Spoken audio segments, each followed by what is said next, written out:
We have been in this relationship series for the last 5 weeks where we've been talking about healthy, godly relationships, not just marriages, but all kinds of relationships, friendships, parent and child relationships, all kinds of community relationships, church relationships.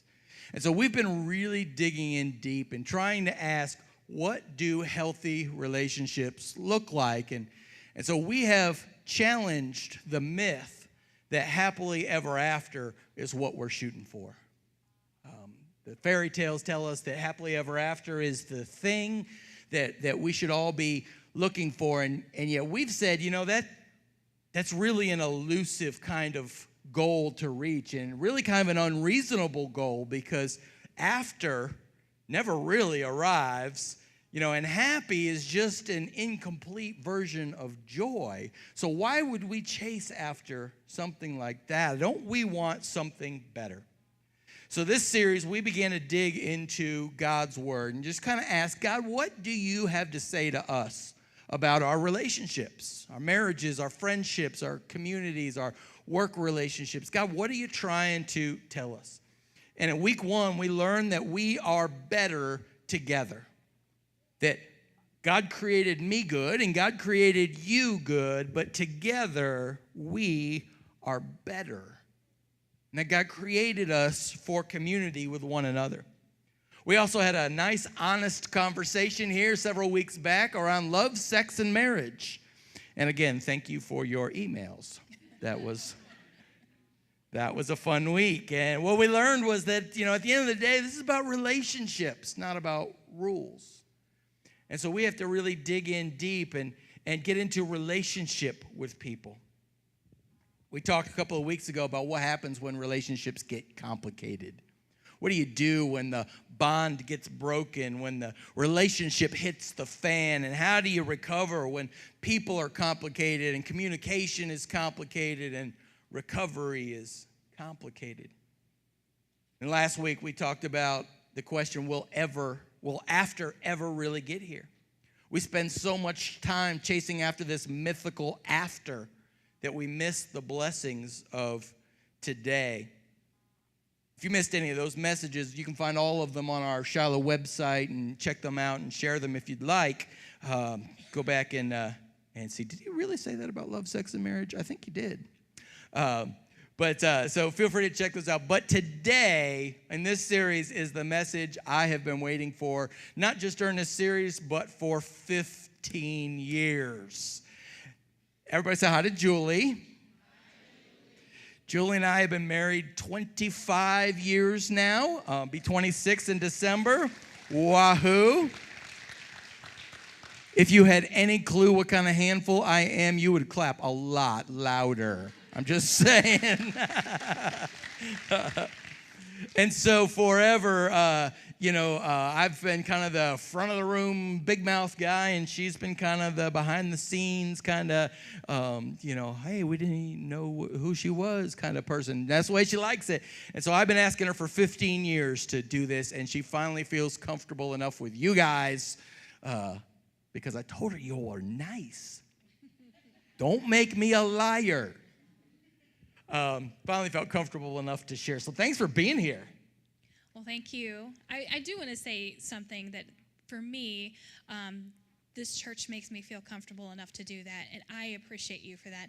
I wouldn't even thought to do this ever. And when he mentioned it this time again, I thought, yeah, Shiloh's a place I can do that, and that means a lot to me. You mean a lot to me, so thank you so much. But it's true, I'm more of a behind-the-scenes person, and that's how I like it. But probably for the last 15 years, I've sat in about the second row, and I've listened to story after story about the house, the kids, the dog, the cat, the cooking, the cleaning, my driving, my backseat driving, and I feel like, wow, this will be fun, won't it? So the other side of the story. It's on. Do you see why we named it what we named it? Right. This could get ugly. I promised to be nice. Yes, So. yes, you did. So I'm just so thankful to be here. Today is just maybe a little different from other messages perhaps you've heard. This is really more of an organic conversation. We've just got a couple of notes here, some things we want to make sure we say, but this is really just Julie and I chatting about our relationship and kind of what we've learned, what God has taught us about relationships, hopefully in a way that maybe you can take something home with you and something that you've learned. So why don't you share with us, just get us started, share with us kind of how you and I began. Well, first of all, I think I've shared before that I grew up in a pretty large Irish Catholic family. So I met Dave in high school. We were high school sweethearts, and he left for college after our senior year. And about 2 months later, I figured out that I discovered that I was pregnant, and that changed a whole lot of Everything. It changed everything. This changes everything. And life got complicated. So it was a pretty serious moment in my life. I was very early in my faith. Though I went to Catholic schools, I had learned a lot about God and about the Bible, and I knew the what behind my faith, but I didn't know the why, and I had just begun that journey. So it was pretty... It was a really tough time because I had learned some of the why I felt like I had really and because my relationship with God had become personal, I really felt like I'd let God down and let my family down, and I still can't talk about it without getting emotional, but I felt like my witness was gone. I did understand the concept of forgiveness, but I really didn't have the concept of grace yet, and it was just a very, very difficult time. Now, I've shared with this group kind of some of my thoughts and emotions from my side of the payphone when you called me and said, "Hey, guess what?" Tell me what you were feeling, or tell us all kind of what you were feeling, thinking, and how you managed to deal with all that. Well, I mean, it was terrifying. David's parents. David comes from a Baptist preacher's family. His dad's a Baptist preacher, and his mom was heavily involved in the church. My dad was a Dayton policeman, so telling either of them was unbelievably terrifying, and it was rough. I was very emotional. I felt very alone. I remember coming home from college and pulling in her driveway at 6:30 in the morning, and her dad goes, "Get in the car. We're going to breakfast." And I thought, I may never see her again. Or anyone else, for that matter. To this day, I really don't have a whole lot of information. I've asked him before, what did he say? He said, "We just had a man-to-man talk." I was like, "Oh, okay." But I've never really had the details of that, so that's kind of scary. But I do remember, though, David's parents were wonderful people, and they've just had begun to lay a foundation of a relationship with Jesus Christ for me, and I knew that they loved me, and I knew that our church loved us, but it was just so terrifying. And I remember talking to you on the phone, and you said, "Well, I'll call my parents and tell them," and I said, "No, don't do that. Let me go over and tell them." So I went by myself and told them, and it was hard, but I loved them so much that I felt like they deserved that. They didn't deserve to hear that over the phone. So it was very, very difficult. I remember both you and I feeling like because of where we were, there was just going to be judgment and Right. And anger and condemnation, that type of thing. And I remember being so surprised. We were going to a pretty conservative Baptist church at the time, Right. and man, they just opened their arms to us and loved us. And Right. those little old ladies threw you a baby shower, and yeah. I remember thinking, this is so different than than what I expected. It was.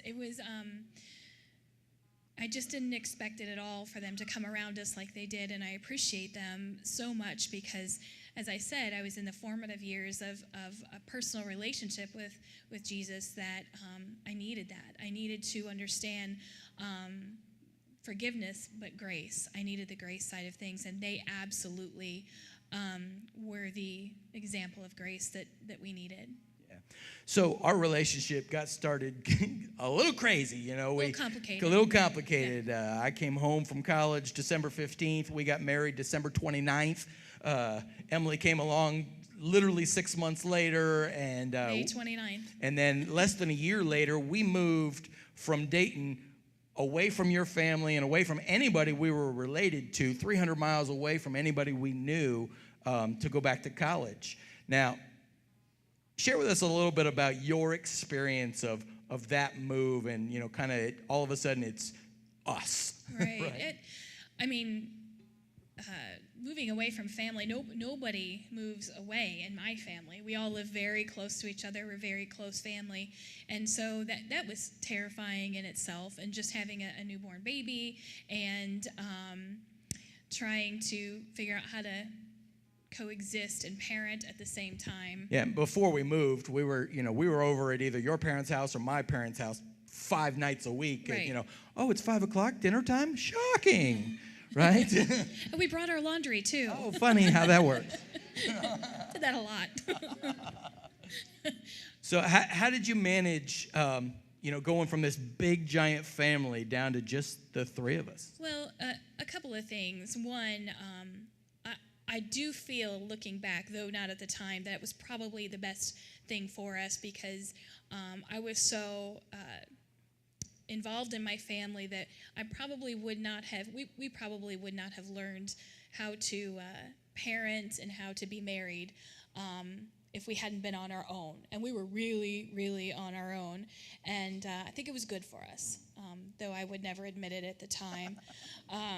But college was good for us. We were surrounded with, we got involved in a church, and we were surrounded by people that, it was a Christian college, so that was very, it felt good to be in that environment, but we found that God always provides, and whether God provides financially or He provides for all of our needs, but definitely in relationship. So we moved in next door to a couple who were in the exact same situation that we were in, and we basically just became one big family, and we ate dinners 4 or 5 nights a week together, and we just did life together. That was kind of my first experience with a life group type of thing, and I don't think we would have made it without each other, really. And I just remember thinking that God provided that for both of us. The other thing I remember is, the churches that we were at always provided like surrogate parents and grandparents. Right. There were always these people who would say, hey, can we take your family out to lunch after church? And, just kind of when we were on our own, didn't have 2 nickels to rub together, there was always these people who were adopting us. And for me, one of the real gifts of church when it's working at its best Right. is the kind of community where we care for one another in that deep kind of meaningful kind of way. Right. There are parent models in churches all over the country that you and I have been to. Absolutely. Now, we've been married 25 years, be 26 in December. What are right? The 25th wedding anniversary fund became the wedding fund this year. So thank you, Amy. So saving up for 30. Come on, girl. So in those years, what are some of the things that you would say? Some of these folks have been here for the last 5 weeks learning about relationships, trying to dig in deep. Some of them are coming from all different kinds of relationships. What's some of the things that you've learned? Well, I think first, for me, which was, I'm still learning, but was just to be authentic. And be authentic, be real, be who you are, be yourself. And it's easy. People say that all the time, just be yourself. But I think the important thing to remember is that you have to be okay with yourself. You have to be okay with you and who you are and where you are at that time of your life. And that was really difficult for me, probably for the first 10 years of our marriage, because I was still dealing with a lot of that, the stigma, of the situation that we had begun our relationship or our marriage in. But it was tough. It was really tough. But I began to understand that God called me as I am right now, not of the potential that he saw in me or 15 years down the line of what could be, but he called me as I am right now. And it was huge for me, and I'm still learning it. I mean, I don't think anyone ever learns that and runs with it, but I do remember our first church, Gordon Church, north of Dayton. I was a pastor's wife for the first time, which was kind of terrifying in itself. And my only impression of a pastor's wife was David's mother, who is the choir director, worship leader, children's director, and I'm just kind of none of those things. She is an upfront person, and I'm not. And I thought, oh my goodness, what am I going to do? I mean, what am I going to bring? And I was kind of figuring that out. And we were in our first few months there, and we had a big church event, and someone dumped half a sheet cake on the floor in the gathering space. And, I went and got towels and cleaner and a garbage can, and I started to clean it up. And this sweet lady, her name is Jenny Miller. She was in her 80s. She came up and stood next to me, and she said, "You know what? I've been a member of this church for 45 years, and I've never seen a pastor's wife on her hands and knees scrubbing the floor." And I just looked at her, and she was smiling, and I thought, okay, I can do this. And scrubbing the floor is a way that I can serve, no matter, I don't have to be up front singing or leading the choir. So I remember that was huge for me. She probably still has no idea, but that meant a lot to me. It was a good lesson in just being authentic, just be myself. Yeah, just trying to figure out, and I really appreciate that word.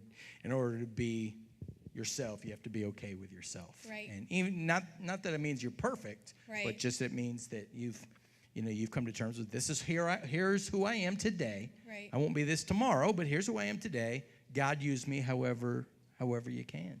Right. What else have you other pieces of advice that you've learned? Well, I think for us, just speaking from experience, we have to learn to appreciate and celebrate, hopefully, our differences. David and I are exact opposites in every sense of the word. Every sense of Yeah. the word. Do not talk about politics at our house. We are I'm just saying. We are a house divided.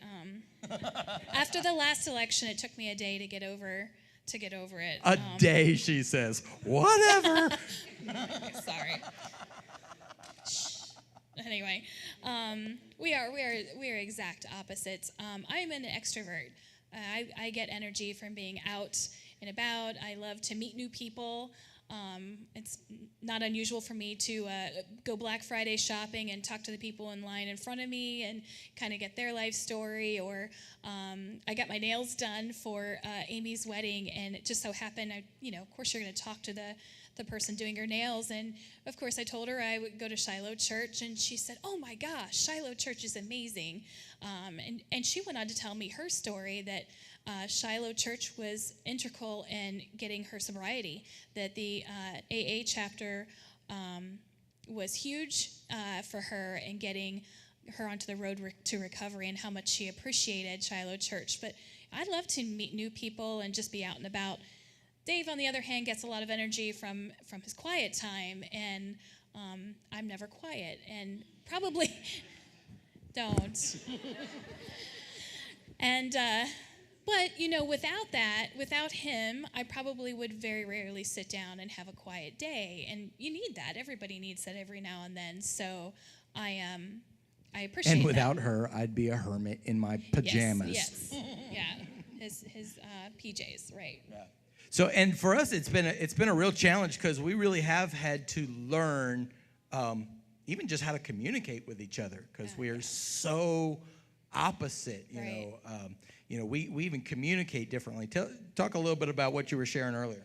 Well, Dave he processes. It took me a long time to figure this out, but he processes completely opposite of how I do. He listens and he thinks on it for a while, and then he forms. He's very methodical in his thinking. I know that makes you sound kind of evil, but but he's a thinker, and I process differently. I process over days, but initially when we're going through something, I just react. I'm a reactor, and I sometimes do a verbally vomit, and just kind of let it all out there. And he's definitely takes his time in responding and stuff, and it's taken me a long time to learn how to communicate with you.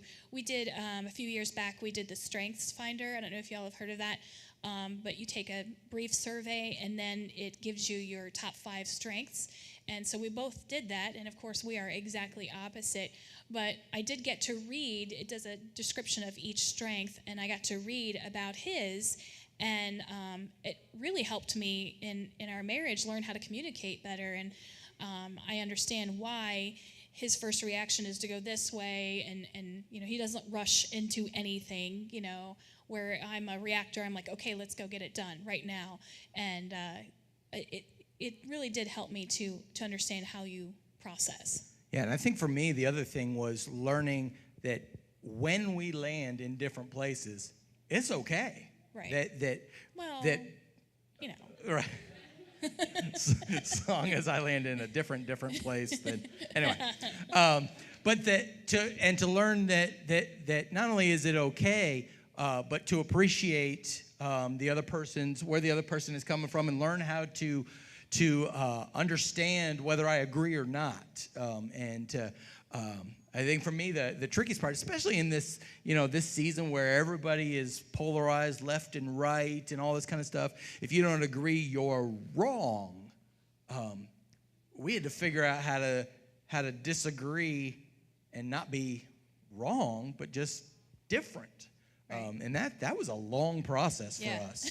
We're still figuring that out. That continues to be a long process. Some of us are more wrong than the other, I think. Awesome. What would you say that you have learned most from your faith?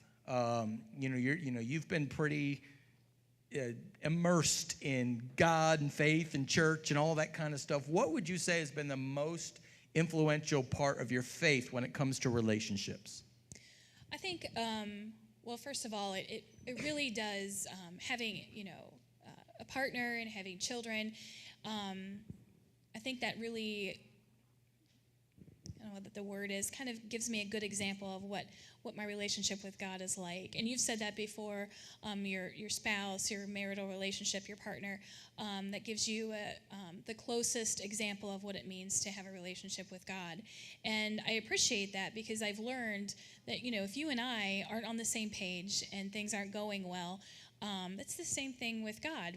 There's a disconnect, and where is that, and why is that? So just like our relationship with each other is complicated, we really have a complicated relationship with God, and because we are complicated. So as far as my faith in our marriage, I think faith has been really, of course, we grew up kind of together. I mean, this past 25 years, we spent a lot of time just growing up together. But understanding my faith in God and developing that personal relationship has helped me in our marriage. I think one of the biggest lessons I learned and just discovered was that, like my faith in God, and I trust God. I really do trust God. I know that He has my best interests at heart, that I trust Dave. We may not always agree. I may not always understand his decisions, like tailgating, but it's terrible tailgater. But it's not tailgating, it's called driving. No, right. I trust his heart, and I have faith in who he is. I know that he would never harm us. I know he would never hurt us intentionally. I trust his heart, and I have faith that he has the best intentions and the best motivations for me and for our family.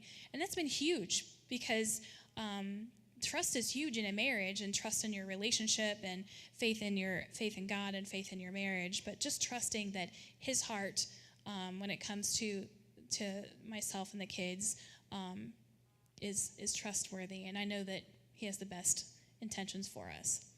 One of the other things that I think that we have really tried to figure out when it comes to faith is just learning to pray for each other. Right. Sometimes when we don't have anything good to say to each other, so the best thing we can do is just pray for each other. Definitely. And sometimes the prayer goes, "Hey God, would you fix her?" Or help her to understand the right way, or whatever. Really? But more often, it's God, help me love her more like you love her. Right. Well, in prayer too. I mean, I've said this for years. I pray for David a lot. He has a demanding job, and I know that we're demanding family with all of our schedules and making sure that our kids are taken care of. But prayer also for me puts me in a position of humility when it comes to Him, and it's not definitely all about me or all about Him, but it's a partnership, and it puts me in a position of humility so that I'm better able to see maybe His position on things. I just think it's huge in a marriage that we pray for your spouses, your partners. There's a verse in Ephesians that it's a tough verse when it comes to marriage, because it starts with this conversation about submission, right. And it says, submit to one another, and it says, wives, submit to your husbands, and husbands, submit to your wives, and all this language that feels very uncomfortable in our we rule the world mindsets. Mm-hmm. For me, one of the trickiest things has been learning that humility piece, right. to learn to put myself second so that I can put other people first, to like you said, trust God enough to allow myself to be vulnerable, right. To an honest relationship, and that's a really tricky thing in relationships, right. And we don't always get it right. No, sometimes.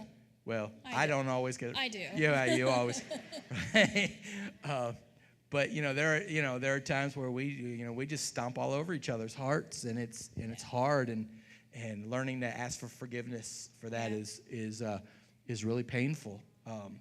But I would say that I feel so incredibly blessed to have been able to walk this road, as complicated and as tricky as it has been, with this person who loves Jesus more than she loves me.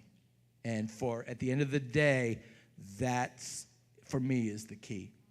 It's your willingness to say, I love Jesus more than I love you, and because I love Jesus, I'm able to love you. Right. And so that's been a huge piece of our relationship. And so for me, it's if I want to love you more, I have to learn how to love Jesus more. It's got to start. It's got to start there. And same goes true for our relationships with one another here in this church. We live in a little bit of a fishbowl, where people kind of, we got to be real careful what we post on Facebook, and because people are like, oh, did you see what the pastor posted on Facebook? So it can be tricky sometimes, and that authenticity part can be hard. But I say it every week. Every week I'm here that I love you because Jesus loves you. It doesn't mean I don't love you, although some of you are a little harder to love than others. I'm just saying. You know who you are. What it means is that I'm going to spend all my time and energy learning how to love Jesus more, so that I can love you better. And my prayer is that you will learn to love Jesus more so that you can love me and my wife and my children and my church and my community better than you did yesterday, today. So, church, will you thank Julie for stepping out of her comfort zone and just being a superstar? Thank you. So I know some of you are thinking, one of the greatest fears is public speaking, and so you're just a hero of mine for being able to step out on that. We've been talking for weeks and weeks about relationships, and I just wanted to share with you the most important relationship in my world next to my relationship with Jesus. And so thank you for sharing your heart and for being brave. I think Julie, you sang that song just for Julie, be brave. And I also want to share with you before we close that whenever I'm doing premarital counseling, I talk with couples who are preparing to get married. I always talk about 3 key topics. The first one is faith, because faith is everything when it comes to relationships. The second one is sex, because let's be honest. And the third one is... I really wish I wasn't sitting here right now. Right. And the third one is money. Because at the end of the day, in my experience, those are the 3 things that most quickly derail a relationship. Next week, we're going to start a new message series called Keep the Change, where we're going to be talking about godly stewardship, where we're going to be talking about God's desire for our resources and how we handle money. We're going to be getting honest and upfront about stewardship and giving and saving and tithing and all of these kinds of things, because these are the kinds of things that if we don't get on top of them, they can derail a relationship. Julie and I spent the first 10 years of our marriage ruining our credit. And man, we were good at it, weren't we? No comment. Yes. Because we didn't understand godly principles around the things that God has given us to be stewards of. So I want to invite you to be thinking about, come back for that next week. It's going to be a great time. It's not just going to be about give me your money. It's going to be God, teach me what you know about the resources that you have. So can I say a prayer for you guys? God, today we just say thank you for being this amazing God who loves us so much, who demonstrated your love for us by giving us to each other. Now, God, challenge us and give us the commitment to truly love one another when it's hard, when we disagree, when it's complicated. And God, I just want to say thank you. For those in this room who have found deep, meaningful, powerful relationships with other people, whether they're spouses or best friends or church friends or whatever they are, I just want to say thank you for those deep and meaningful relationships. For those of us who are still struggling to find one, God, I just pray that you will open us up. Teach us what it means to be vulnerable and open to your leading when it comes to putting our hearts on the line. God, what we do in relationships demonstrates what we know about you. And so, God, help us to love you more so we can love each other more. In Jesus' name. Church, I love you because Jesus loves you. God bless you. Go in peace.